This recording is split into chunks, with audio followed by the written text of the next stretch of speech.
The sound of a rifle cracked through the dusty air of Marfa, Texas, as Katherine O'Malley clutched her swollen belly and ducked behind a water trough, her heart pounding so hard she feared it might burst from her chest. The stagecoach that had brought her to this God-forsaken place had barely disappeared over the horizon, leaving her alone with nothing but a carpetbag, the clothes on her back, and the unborn child growing inside her, a child whose father had abandoned them both long before Katherine had even thought to become a mail-order bride. It was 1873, and the West was still wild enough that gunfire in the streets wasn't uncommon. But it didn't make the situation any less terrifying for a 22-year-old woman who'd spent most of her life in a Boston orphanage before working as a seamstress. Katherine peered over the edge of the trough, her auburn hair falling from its pins as she tried to see what was happening. Two men faced each other in the dusty street, one tall and lean, wearing a black hat pulled low over his eyes, the other shorter but broader, his face red with anger or drink or both.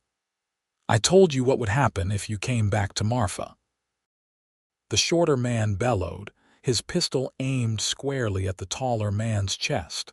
The taller man, her intended husband, she presumed didn't flinch. "And I told you I've got a wife coming on today's stage, not leaving before she gets here, Barton." Katherine's breath caught in her throat.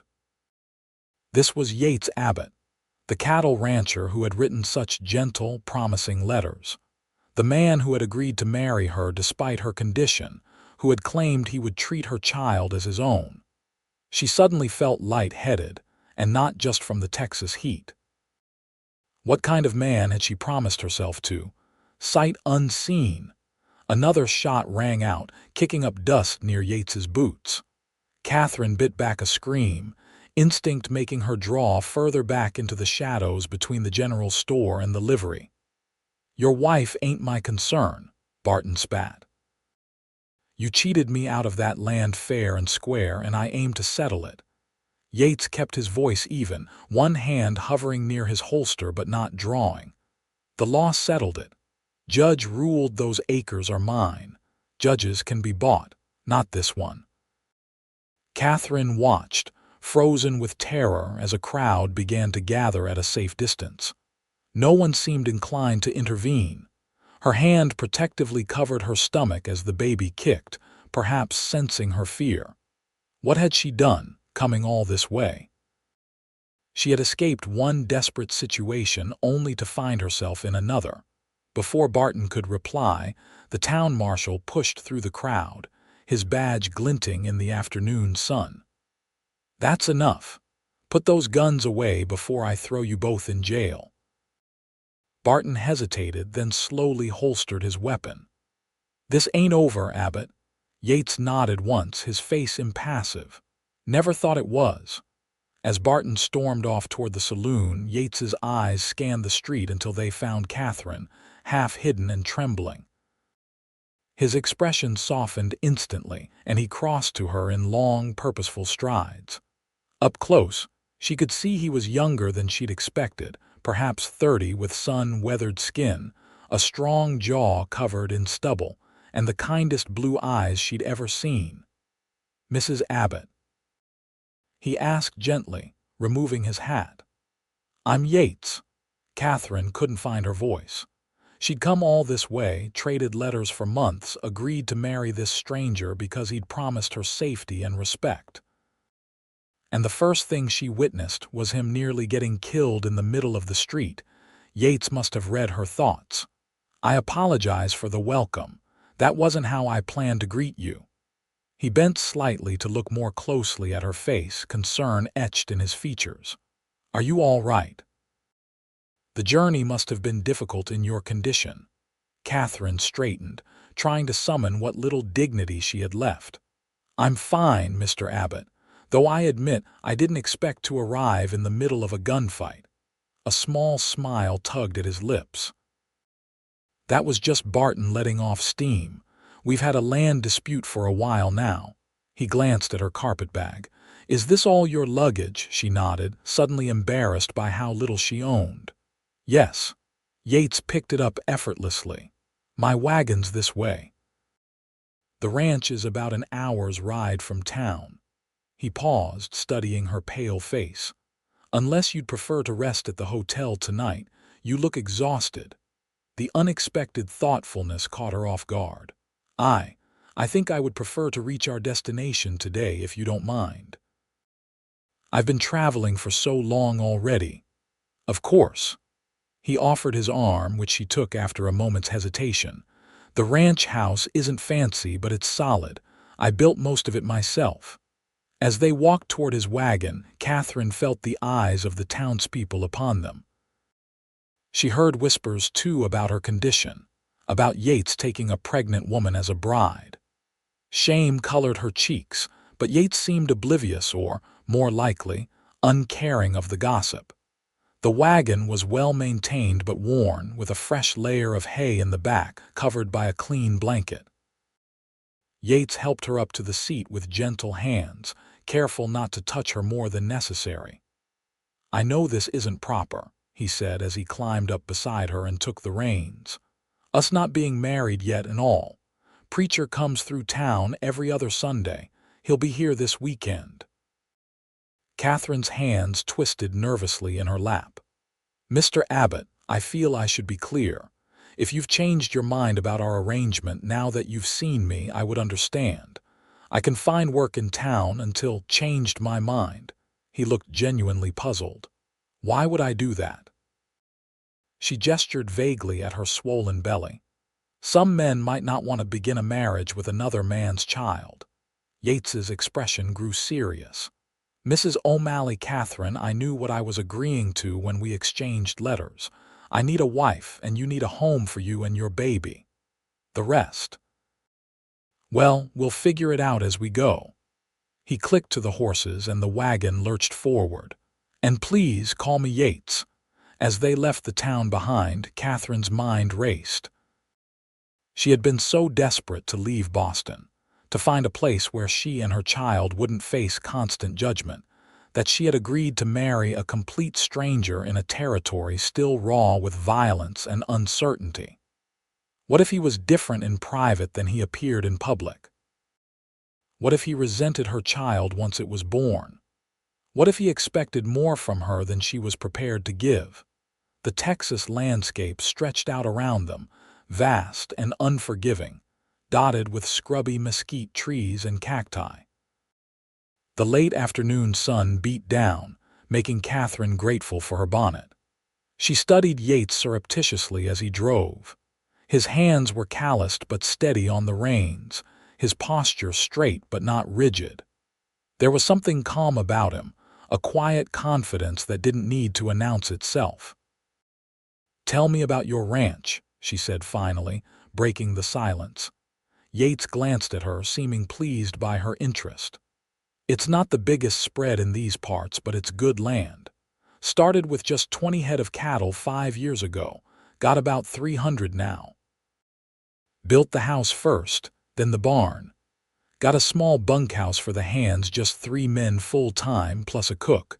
Hired a woman from town to come out yesterday and clean up the house proper for you." "That was thoughtful," he shrugged. "Wanted you to feel welcome." He hesitated, then added, "Been on my own a long time. Might be some adjustments for both of us." Katherine nodded, understanding completely. She'd never lived with a man before, had never expected to until she found herself with child and ostracized by everyone she knew. "I'm a hard worker," she offered. "I can cook, clean, so I'm quick to learn whatever else needs doing." "This ain't about getting a housekeeper," Yates said firmly. "Ranch wives work hard, that's true, but you're carrying a child. Your job right now is to stay healthy." The concern in his voice was so unexpected that Katherine felt tears spring to her eyes. She blinked them back furiously. She would not cry in front of this man, not now. "The baby's due in about 2 months," she said instead. "The doctor in Boston said everything looks normal." Yates nodded. "There's a good doctor in Marfa. I'll take you to see him next week. Make sure everything's all right after your journey." They fell into silence again, but it was more comfortable now. Katherine watched as the landscape gradually changed, becoming a bit greener as they approached the foothills. After about an hour, Yates turned the wagon onto a rutted road marked by a wooden sign reading Abbott Ranch. "Almost home," he said, and something in the way he said "home" made Katherine's chest tighten with emotion. They crested a small hill, and suddenly the ranch spread out before them, a sturdy two-story house with a wide porch, a large barn, several corrals, and a bunkhouse off to the side. It wasn't grand, but it was well kept and practical, with a small garden plot to one side of the house and a few chickens pecking around the yard. "It's lovely," Katherine said, and meant it. Yates looked pleased as he guided the wagon to the front of the house. Before he could climb down to help her, the front door opened and an older woman stepped out, wiping her hands on her apron. "About time you got back," she called. "I was beginning to think you'd gotten lost on the way to town." Yates smiled as he helped Katherine down from the wagon. "Mrs. Hathaway, this is Miss Katherine O'Malley." "Katherine, this is Mrs. Hathaway. She's been keeping house for me for the past week and agreed to stay on until you're settled." Mrs. Hathaway was a plump woman in her 50s with kind eyes and graying hair pulled into a practical bun. She smiled warmly at Katherine. "Welcome to Abbott Ranch, Miss O'Malley. I've got supper about ready and turned down the bed in the spare room for you." Katherine blinked in surprise, looking questioningly at Yates. He cleared his throat. "I'll be staying in the bunkhouse until after the wedding, madam. Wouldn't be proper otherwise." The consideration nearly undid her. After months of judgment and scorn in Boston, this simple act of respect was almost more than she could bear. "Thank you," she whispered. "Mrs. Hathaway bustled forward to take Katherine's arm. "Come along, dear. You must be exhausted. Let me show you to your room so you can freshen up before supper." As the older woman led her into the house, Katherine glanced back to see Yates watching them, an unreadable expression on his face. For the first time since she'd discovered her pregnancy, she felt a flicker of hope. Perhaps this hastily arranged marriage wouldn't be the prison she had feared. Perhaps here, in this raw, unfinished land, she and her child might find not just shelter, but acceptance. The house was simple but comfortable, with solid furniture that Yates had either built himself or purchased with an eye toward durability rather than fashion.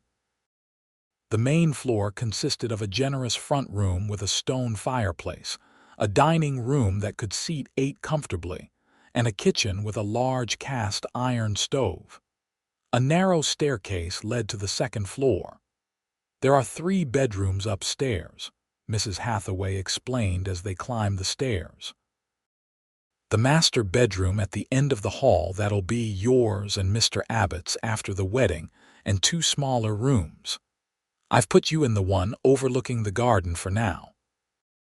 The room was small but pleasant, with a narrow bed covered in a colorful quilt, a washstand with a pitcher and basin, a small dresser, and a rocking chair by the window. Someone, Mrs. Hathaway, presumably had placed a vase of wildflowers on the dresser. "It's perfect," Katherine said, suddenly overwhelmed by the simple kindness. Mrs. Hathaway patted her arm. "You rest a bit. Supper will be ready in about half an hour." Left alone, Katherine sank onto the edge of the bed, her hand automatically going to her belly as the baby kicked. What was she doing here? She'd come to Texas as a last resort, when no one in Boston would hire her once her condition became known, when the orphanage where she'd grown up had made it clear she couldn't return. The fathers at St. Mary's had arranged the mail-order bride situation as a last favor to her, finding Yates through a distant connection. His letters had been straightforward but kind. He needed a wife to help establish his ranch as a respectable operation, to cook for his hands and manage his household. She needed a home and a name for her child. It was a practical arrangement, nothing more. He'd made it clear he expected a proper marriage eventually, but would give her time to adjust and heal after the birth. And now here she was, in a stranger's home, about to become a stranger's wife. She should be terrified, and part of her was, but there was something about Yates Abbott that made her think perhaps, just perhaps, she had made the right choice. After washing her face and hands and repinning her hair, Katherine made her way downstairs to find Yates and Mrs. Hathaway setting the table together. "Hope you like beef stew," Mrs. Hathaway said cheerfully. "Made it fresh this morning." "It smells wonderful," Katherine replied, moving to help. "Sit, please," Yates said, pulling out a chair for her. "You've had a long journey." The meal was simple but delicious, the best food Katherine had eaten in months. As they ate, Mrs. Hathaway kept up a steady stream of chatter about the ranch, the town, and the local families Katherine would soon meet. Yates ate quietly, occasionally adding a comment or clarification, but mostly content to let the older woman talk. "Pastor Wilson comes through town every other Sunday," Mrs. Hathaway explained. "Holds services in the schoolhouse. He's a good man, not too fire and brimstone like some. He'll be pleased to perform the ceremony for you too." Katherine nodded, pushing her empty bowl away. "That would be this coming Sunday?" "Yes, madam," Yates confirmed. "If that suits you. We could wait longer if you prefer." Again, his consideration caught her by surprise. "No, Sunday is fine." She hesitated, then decided honesty was best. "I'd prefer to be properly married before the baby comes." Yates nodded, understanding in his eyes. "Then Sunday it is." After supper, Yates excused himself to check on the cattle while Mrs. Hathaway showed Katherine around the kitchen, explaining where everything was kept. "Mr. Abbott's a good man," she said as they washed the dishes together. "Lost his parents young, built all this himself. Keeps to himself mostly, but he's fair and honest. You could do worse for a husband."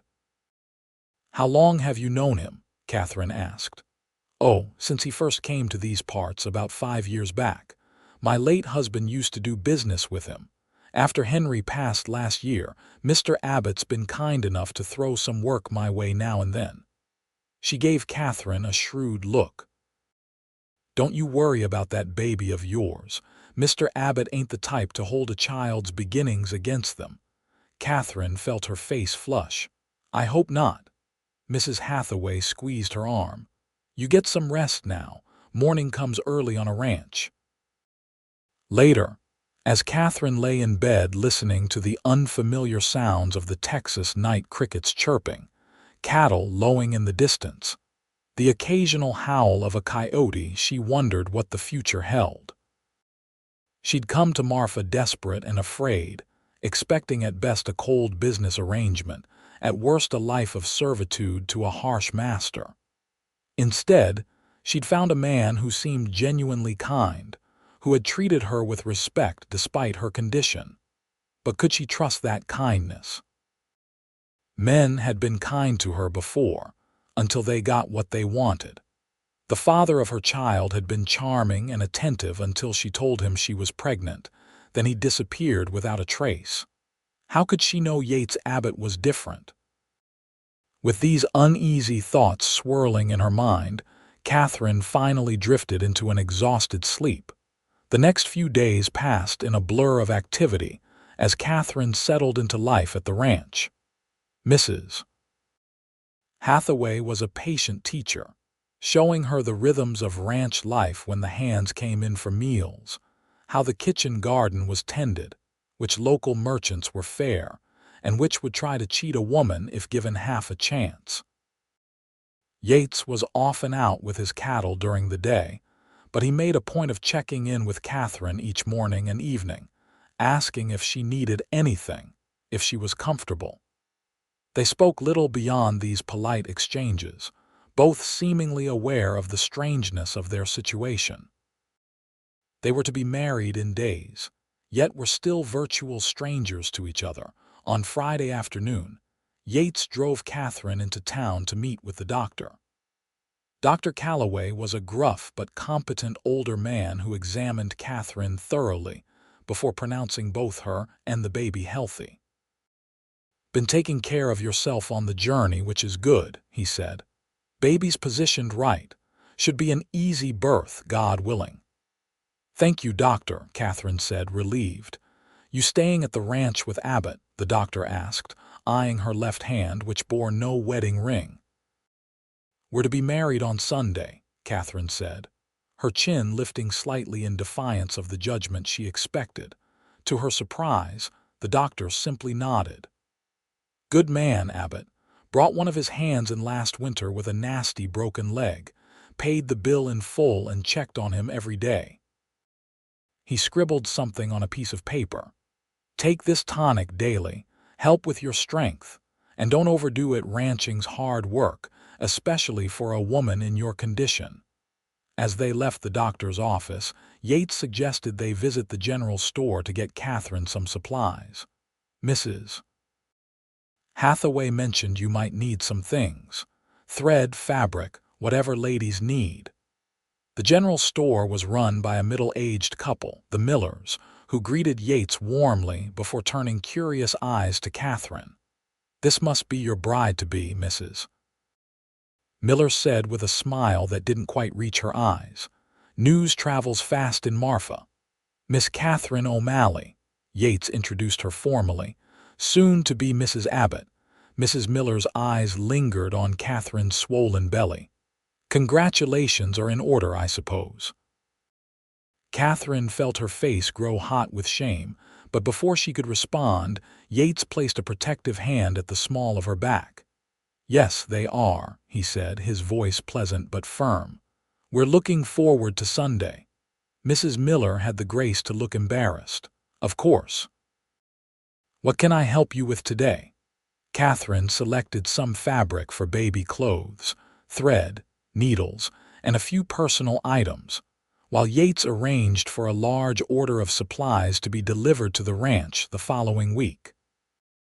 As they were preparing to leave, the bell above the door jingled and a well-dressed woman entered, followed by a younger woman who was clearly her daughter. "Mrs. Thornton," Mrs. Miller greeted them, "and Miss Emma. How lovely to see you both." Mrs. Thornton nodded regally before her eyes landed on Katherine and Yates. She frowned slightly, then extended a gloved hand to Yates. "Mr. Abbott, it's been some time since you've come to town." Yates took her hand briefly. "Mrs. Thornton, been busy at the ranch, so I've heard." Her gaze flickered to Katherine. "And this is my fiancée, Miss Katherine O'Malley. We're to be married on Sunday. Katherine, this is Mrs. Thornton and her daughter, Miss Emma. The Thorntons own the largest ranch in the county." Mrs. Thornton's eyes narrowed as she took in Katherine's condition. "How interesting. I wasn't aware you were courting anyone, Mr. Abbott." "Wasn't courting," Yates said bluntly. "Katherine's come out from Boston to be my wife. A mail-order bride." Emma Thornton said, her voice dripping with disdain. "How quaint." Katherine felt herself shrinking under their scrutiny, but Yates stepped slightly forward as if to shield her. "If you'll excuse us, ladies, we need to be getting back to the ranch. Good day to you both." Outside, Katherine fought back tears as Yates helped her into the wagon. "I'm sorry," she whispered. "I've brought scandal to your door already." Yates's jaw was tight as he climbed up beside her. "You've got nothing to be sorry for. People in small towns talk. They'll find something new to gossip about soon enough." Mrs. Thornton seemed displeased to meet me. Yates snorted. "Mrs. Thornton's had her eye on me for Emma for years. Not interested in being anybody's son-in-law, especially not hers." He glanced at Katherine. "Don't let them bother you. What matters is what happens at our ranch, not what people in town think. Our ranch." The simple phrase warmed Katherine in a way she hadn't expected. "Thank you for defending me." Yates looked surprised. "Wasn't defending you so much as stating facts. We're getting married Sunday. You're carrying a child. Both those things are true, and neither is anybody's business but ours." They rode in silence for a while, Katherine lost in thought. Finally, she gathered her courage and asked the question that had been nagging at her. "Yates, why did you agree to this arrangement? You could have found a local girl, someone without my complications." He was quiet for so long that Katherine thought he might not answer. When he did, his voice was thoughtful. "Been on my own most of my life. Parents died when I was 14. Worked ranches all over, saved every penny until I could buy my own land. Built everything you see with my own 2 hands." He glanced at her. "But a man gets tired of empty rooms and quiet evenings. Wanted a wife, a family. Figured this way we both get what we need." "But surely you want more than that from a marriage," Katherine pressed. "Don't you want love?" Yates's hands tightened on the reins. "Love's for story books and city folk. Out here we deal in practicalities. Respect, partnership, loyalty, those things last. Feelings come and go." Katherine nodded, trying to ignore the hollow feeling in her chest. It was what she had expected, after all. This was a business arrangement, not a love match. She would do well to remember that. Saturday was spent preparing for the wedding and the arrival of Katherine's trunk, which had been following her by freight train and had finally reached Marfa. The trunk contained the rest of her modest belongings: clothes, a few books, and a small wooden box that held her most precious possessions. A locket that had belonged to her mother, a faded photograph of her parents taken before she was born, and a tiny pair of baby booties she had knitted in anticipation of her child's arrival. Mrs. Hathaway insisted on laying out Katherine's best dress for the ceremony, a deep blue wool that had been altered to accommodate her expanding waistline. "You'll look lovely," the older woman assured her. "Blue brings out the amber in your eyes." That evening, after Mrs. Hathaway had retired to her room, Katherine sat on the porch, enjoying the cool night air. The stars were incredible here, more numerous than she had ever seen in Boston, spread across the vast Texas sky like diamonds on black velvet. She heard footsteps and turned to see Yates approaching from the bunkhouse. He had clearly just washed, his hair still damp, his face freshly shaven. He stopped at the bottom of the porch steps. "Mind if I join you?" he asked. "Of course not," Katherine replied, shifting slightly on the bench to make room. Yates sat beside her, careful to maintain a respectable distance. For a while they simply sat in silence, looking up at the stars. "Nervous about tomorrow?" he asked finally. Katherine considered lying, then decided against it. "Yes, aren't you?" he nodded. "Some. Never thought I'd get married." He glanced at her. "Never thought I'd be a father either, but here we are." "Yates, about the baby," Katherine began, feeling she needed to address this before they were wed. "I want to be clear that I don't expect you to." "Katherine," he interrupted gently. "When that child is born, it'll have my name. Far as the world's concerned, it'll be mine. Far as I'm concerned, too." He turned to face her more fully. "I know we don't know each other well yet. I know this isn't the way most people start a marriage, but I meant what I said in my letters. I'll be a good husband to you and a good father to your child. That's my promise." Katherine felt tears welling in her eyes. "Why are you so kind to me? You don't even know me." Yates was quiet for a moment, his face thoughtful in the moonlight. "My mother used to say kindness costs nothing but pays back tenfold.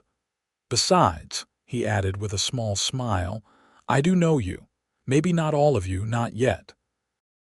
But your letters showed me a woman who's brave and practical and willing to travel across the country for the sake of her child. That's the kind of woman I want as my wife." The simple honesty of his words touched something deep inside Katherine. On impulse, she reached out and placed her hand on his where it rested on the bench between them. Yates looked startled for a moment, then carefully turned his hand over and laced his fingers with hers. "I'll try to be a good wife to you," Katherine whispered. "I promise." Yates nodded, his eyes never leaving hers. "That's all either of us can do, try our best each day." He squeezed her hand gently before releasing it and standing. "Better get some rest. Big day tomorrow." As Katherine watched him walk back to the bunkhouse, she felt something shift inside her, not just the baby moving, but something in her heart. She had come to Texas expecting a cold business arrangement at best. She was beginning to think she might have found something far more valuable. A man of honor who might, in time, become more than just her husband in name. Sunday dawned clear and bright, the late September air crisp but not cold. Katherine woke early, her stomach fluttering with nerves that had nothing to do with her pregnancy. Today she would become Mrs. Yates Abbott. Today her life would change irrevocably. Mrs. Hathaway bustled in with a breakfast tray. "Can't have you fainting at the altar," she said cheerfully. "Eat up, then we'll get you ready. Mr. Abbott's already gone to town to make sure everything's set with the pastor." Katherine picked at her food, too nervous to eat much. Afterward, Mrs. Hathaway helped her wash and dress, pinning her auburn hair into a neat arrangement and securing a small hat with a modest veil. "Something borrowed," Mrs. Hathaway said, fastening a cameo brooch to Katherine's collar. "It was my mother's." "And something blue," she nodded at the dress. "You've already got. Now for something old and something new." She handed Katherine a small package wrapped in brown paper. Inside was a delicate handkerchief, yellowed with age but beautifully embroidered. "That was my grandmother's, that's your something old." Then she gave Katherine a second package, which contained a pair of soft leather gloves. "And these are from Mr. Abbott. He asked me to give them to you this morning." Katherine's hands trembled as she unfolded the note tucked inside the gloves. "For my bride," it read simply in a strong, clear hand. "Yates. He rode all the way to El Paso last month to get those," Mrs. Hathaway said with a knowing smile. "Said a lady should have proper gloves for her wedding day." Katherine blinked back tears as she carefully pulled on the gloves, which fit perfectly. The thoughtfulness of the gesture touched her deeply. Yates had bought these before he'd even met her, trusting that the woman who arrived would be the one he wanted to marry. At 11 o'clock, one of the ranch hands drove Katherine and Mrs. Hathaway to town in the best wagon, freshly washed and decorated with a few late wildflowers. The schoolhouse was a simple white building at the edge of town, and as they approached, Katherine could see a small crowd gathered outside. Her heart sank. Had the entire town come to gawk at the pregnant mail-order bride? But as the wagon drew closer, she realized it was just a small group Yates's ranch hands, the doctor and his wife, the Millers from the general store, and a few others she didn't recognize. Yates stood waiting at the top of the steps, looking surprisingly handsome in a clean black suit, his normally unruly hair neatly combed.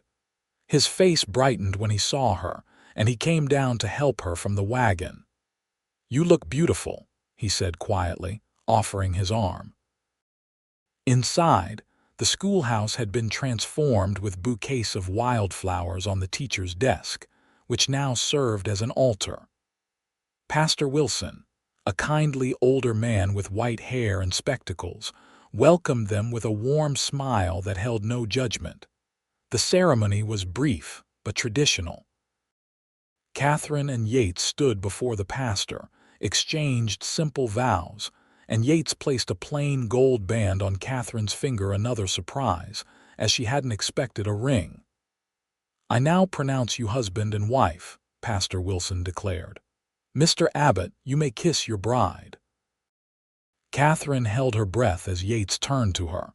They hadn't discussed this part. Would he expect a real kiss, or merely a formal peck on the cheek. To her surprise, Yates lifted her veil carefully, his eyes searching hers for permission. When she gave a small nod, he leaned in and pressed his lips to hers in a gentle, chaste kiss that nonetheless sent warmth spreading through her entire body. The small group applauded, and then they were being congratulated, shaking hands, accepting good wishes. Dr.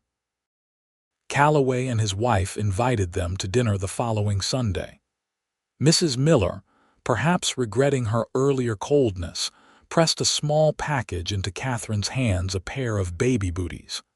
"Made them for my grandchild, but she's outgrown them already," she explained. "Thought your little one might use them." "Thank you," Catherine said, genuinely touched. "That's very kind." As they prepared to leave, Catherine noticed Mrs. Thornton and Emma watching from across the street, their expressions disapproving. Yates noticed too and placed a protective arm around Catherine's waist. "Mrs. Abbott," he said, loud enough to be heard, "shall we go home?" The return to the ranch was followed by a small celebration. Mrs. Hathaway had prepared a feast, and the ranch hands joined them in the dining room for a wedding dinner. There was roast beef and potatoes, fresh bread, apple pie, and even a small cake that Mrs. Hathaway had somehow managed to bake without Catherine noticing. By the time the meal was over and the hands had returned to the bunkhouse, Catherine was exhausted. The emotions of the day, combined with the physical strain of her pregnancy, had left her drained. She sat in a chair by the fire while Mrs. Hathaway cleared the last of the dishes. "I'll be heading home now," the older woman said, coming to stand before Catherine. "Unless you'd like me to stay a bit longer," Catherine shook her head. "You've done so much already. Thank you for everything." Mrs. Hathaway patted her shoulder.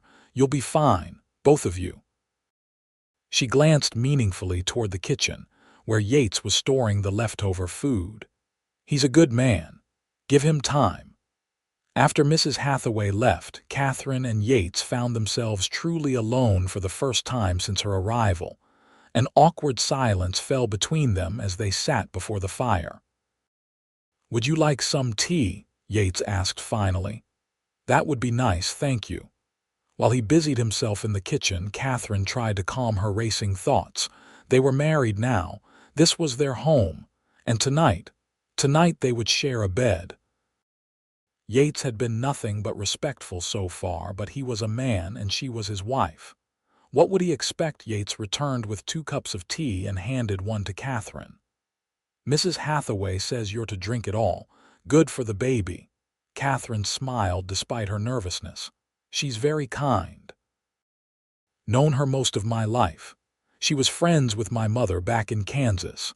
"You're from Kansas originally," he nodded, sitting in the chair opposite hers. "Born there, came to Texas after my parents died, wanted a fresh start." "I understand that feeling," Catherine said softly. "I never knew my parents. They died in a fire when I was an infant. I was raised in St. Mary's orphanage."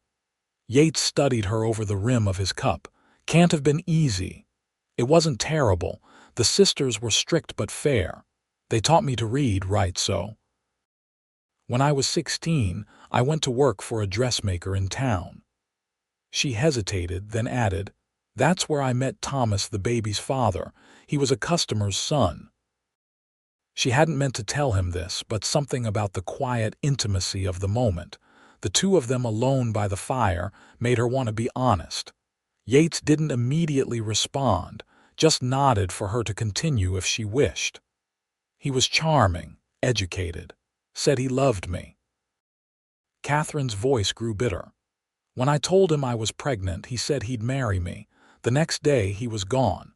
His family had sent him to Europe to continue his education, left me with nothing but a note saying he was sorry." "Coward," Yates said, his voice hard. "Yes, he was. The dressmaker let me go once she realized my condition. No respectable household would hire me. The sisters at St. Mary's said I could stay until the baby was born, but then I'd have to leave it at the orphanage if I wanted to remain.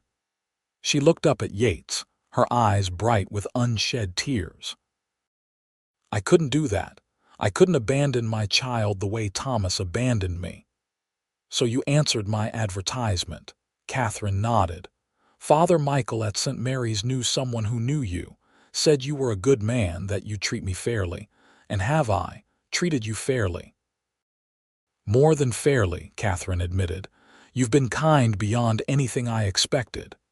Yates set down his cup and leaned forward, his elbows on his knees. Katherine, about tonight, I want you to know that I don't expect. That is, I understand you've been through a lot. The room at the end of the hall is ours, but I can sleep downstairs if you'd prefer. The offer was so unexpected, so considerate, that Katherine felt tears spring to her eyes again. Damn these pregnancy emotions. You would do that, of course. This marriage is real. I meant the vows I took today. But that doesn't mean we have to rush things. His eyes held hers. I want you to feel safe here, with me. In that moment, looking into his earnest blue eyes, Katherine made a decision. She had come to Texas to start a new life, to leave behind the pain and shame of Boston.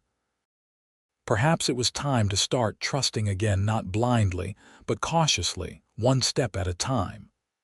I think, she said carefully, that I would rather not begin our marriage with you sleeping on the sofa.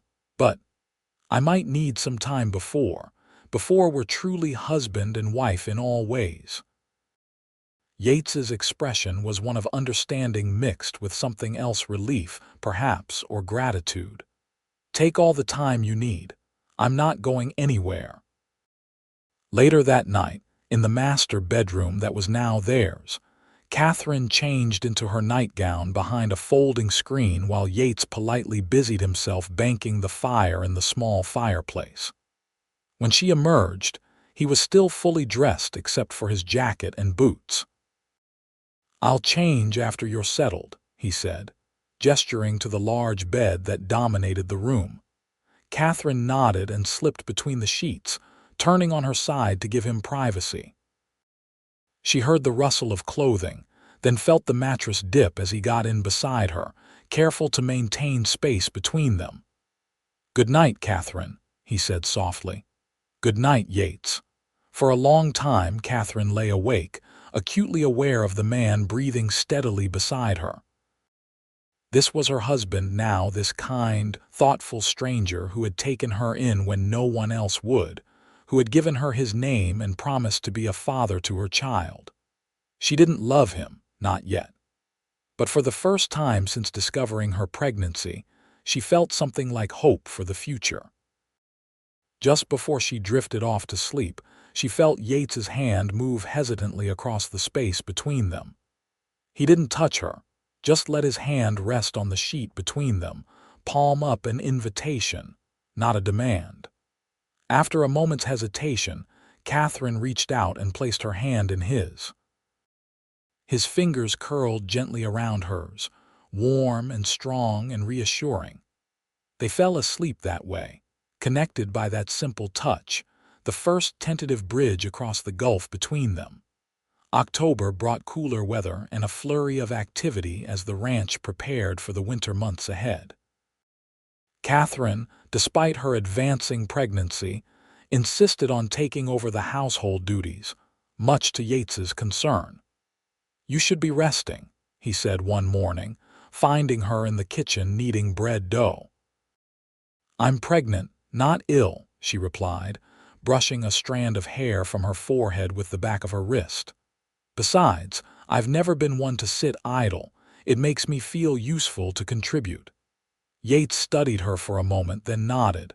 Just promise you'll rest when you need to. Dr. Calloway said not to overdo it. I promise, Katherine agreed, secretly pleased by his concern. Their relationship was evolving slowly but steadily. Each night they shared the bed, sometimes talking quietly in the darkness about their days, their pasts, their hopes for the ranch. Sometimes they simply held hands in comfortable silence until sleep claimed them. Yates never pressed for more, though Katherine occasionally caught him watching her with an intensity that made her breath catch. One afternoon, Yates returned from town with a wagon full of supplies and a stranger, a young woman with dark hair and a serious expression. "Katherine, this is Luisa Mendoza," Yates introduced her. Luisa's mother was the midwife in these parts for 30 years before she passed last spring. Luisa's been trained by her and by Dr. Calloway. I've asked her to stay with us until the baby comes, if that's agreeable to you. Katherine was surprised but pleased.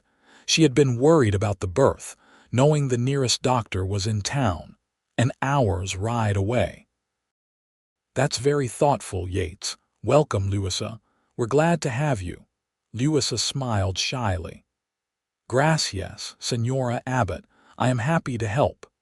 That evening, after Luisa had been settled in one of the spare bedrooms, Katherine found Yates on the porch, smoking his pipe and gazing at the stars. "Thank you for bringing Luisa," she said, wrapping a shawl more tightly around her shoulders against the evening chill. Yates stood immediately and guided her to the porch swing, ensuring she was comfortably seated before resuming his place beside her. "Been worrying about it for weeks. Ranch is too far from town if something happens quick." The admission that he had been concerned touched Katherine deeply. "You've thought of everything. Trying to." He tamped out his pipe and set it aside. "Want to make sure you and the baby are safe." Katherine smiled, feeling a rush of affection for this man who had become her husband. "Yates, I've been thinking. When the baby comes, I'd like him or her to have your name. Not just your last name, but your first name too if it's a boy, or perhaps your middle name." Yates looked genuinely moved. "Don't have a middle name, but my father's name was Henry. Good, solid name for a boy." "Henry Abbott," Katherine said, testing it. "I like that. And if it's a girl, my mother was Elizabeth. Called her Lizzie." "Elizabeth Abbott, that's lovely." Katherine placed a hand on her belly as the baby kicked. "I think he or she approves." Yates hesitated, then slowly extended his hand. "May I?" Katherine nodded, taking his hand and placing it where the baby was most active. For a moment nothing happened, then the baby gave a solid kick right against Yates's palm. His face lit up with wonder. "Strong," he said approvingly. "Going to be a handful." "Already is," Katherine laughed, "especially at night." They sat together for a while longer, Yates's hand remaining on her belly, his face softening each time he felt movement. It was the most intimate they had been, and Katherine found she didn't mind. There was something right about sharing this with him, the man who would be this child's father in all the ways that mattered. As October gave way to November, Katherine's condition made most activities difficult. Luisa proved to be not just a skilled midwife but a helpful companion, taking over many of the household duties while keeping a watchful eye on Katherine's health. She taught Katherine Spanish lullabies and showed her how to make tortillas, which quickly became Yates's favorite. The days fell into a comfortable pattern. Yates would rise early to work with the cattle, returning for meals and spending more time at the house as Katherine's due date approached.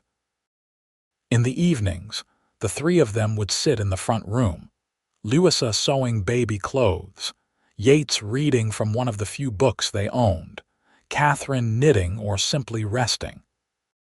It was during one of these quiet evenings, with the first real cold snap of winter rattling the windows, that Katherine felt the first pain.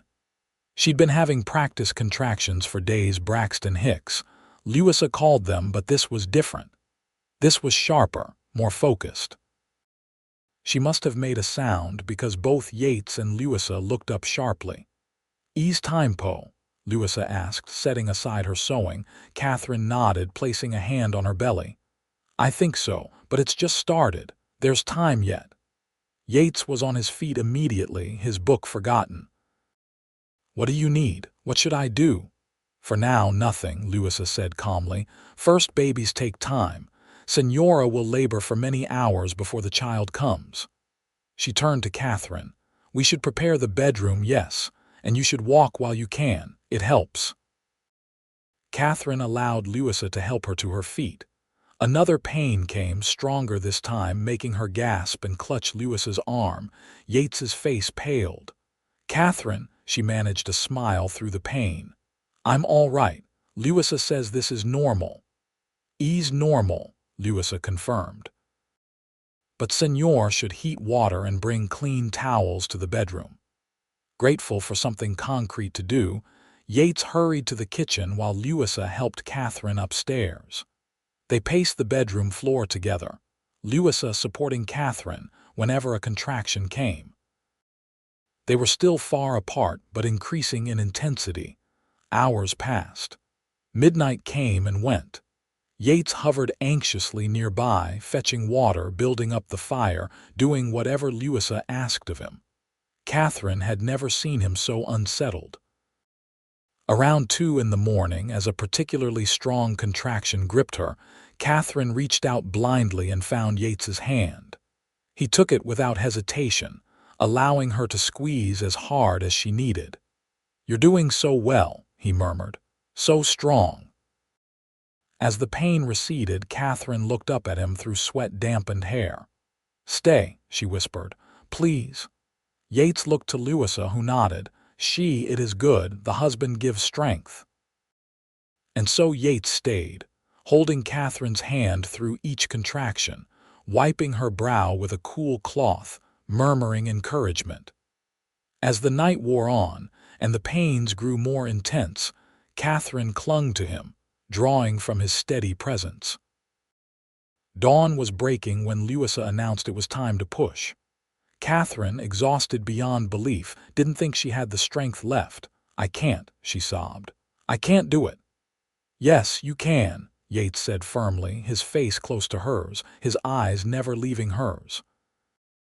"You're the strongest woman I know, Katherine Abbott. You crossed a continent alone to give this child a better life. You can do this." Something in his voice, in the absolute certainty with which he spoke, gave Katherine a final surge of strength. With Louisa's guidance and Yates's unwavering support, she pushed through the searing pain, again and again. And then, suddenly, a new sound filled the room, the indignant wail of a newborn taking its first breath. "A boy," Louisa announced triumphantly, lifting the squalling infant for them to see. "A strong, healthy boy." Katherine collapsed back against the pillows, tears of relief and joy streaming down her face. Yates was staring at the baby in awe, his own eyes suspiciously bright. After Louisa had cleaned and swaddled the infant, she placed him in Katherine's arms. He was red-faced and wrinkled, with a shock of dark hair, and Katherine thought he was the most beautiful thing she had ever seen. "Henry," she said softly. "Henry Abbott." Yates sat on the edge of the bed, his gaze moving from the baby to Katherine's face.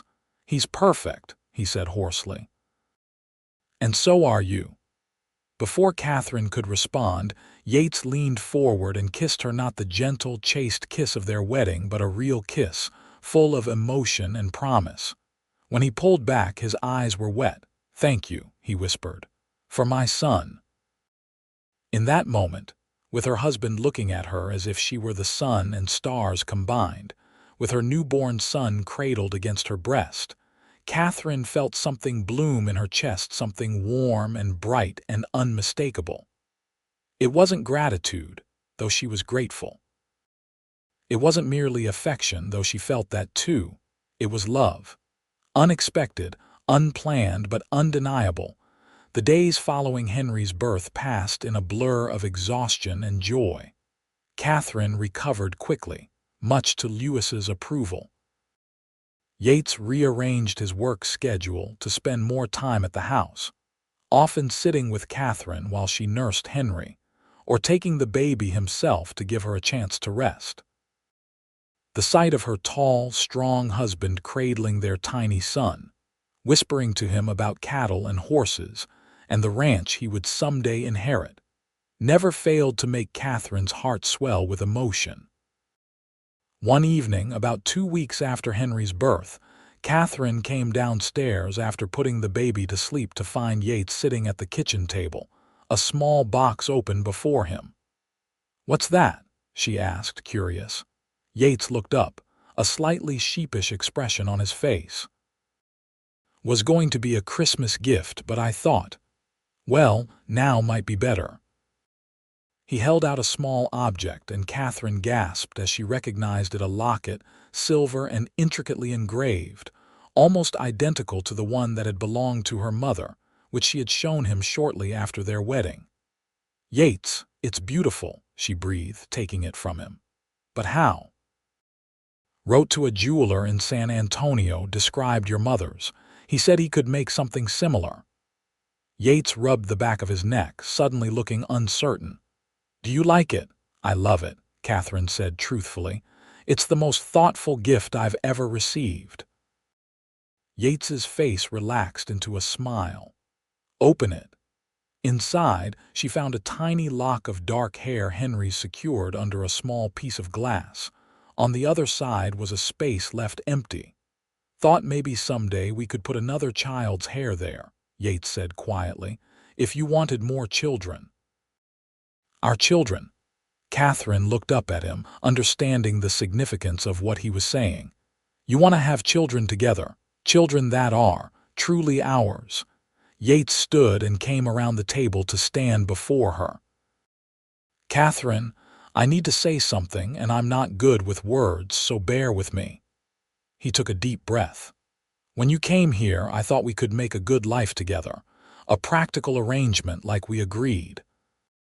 But these past months, watching you make this house a home, seeing your strength when Henry was born." He took her hands in his. "I've fallen in love with you. I love you and I love our son. And yes, I want more children with you if you'll have them. I want everything with you."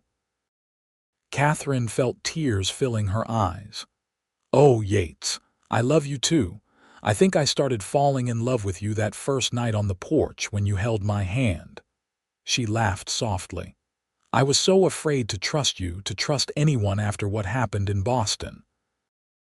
Yates reached up to cup her face gently. "You don't have to be afraid anymore, Catherine. I'm on your side. Always will be."